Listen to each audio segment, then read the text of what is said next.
Under the old BIOS system, you could interrupt the boot process by pressing the F8 key and get to the advanced options, one of those options being Safe Mode Boot. Well, under the new UEFI, you can no longer interrupt the boot process. Now you have to find a different way there, and there are several ways that you might do it. By the way, it looks something like this. This is how I would start to get there. Well, if I can boot the system, I would click the Start button and then go to Settings, and once I'm here in Windows Settings, I would go to Update and Security, and then to Recovery, and then Advanced Startup. And I would follow these all the way through until I get to that mode. Another way I could do it would be to go to what we call msconfig. msconfig, and I'm typing this into my search box here. And then I can go to the Boot tab and I can click Safe Boot. This would force my reboot to boot into safe mode.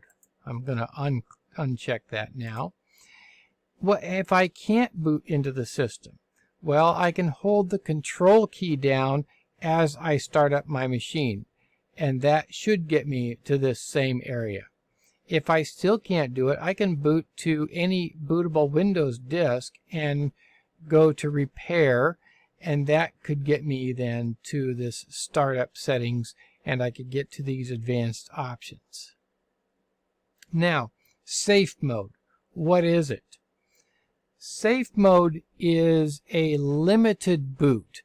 It boots, but not to the graphical user interface, or, well, it is a graphical user interface, but it's a very basic graphical user interface with only 800 by 600 resolution, I believe it is. That way, if you've messed up your graphics and you can't see anything on the screen, you have a good chance of recovering from that. In any drivers that it does not absolutely need, it doesn't load them. Any services that it doesn't absolutely need, it doesn't load them. So it gives you a minimal system so that you can make the changes that you need in order to get your system running again. It allows you to unload maybe drivers that you have messed up. Maybe you have added a new driver and that's what made your system not run anymore.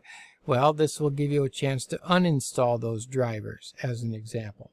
So that's what Safe Mode is all about.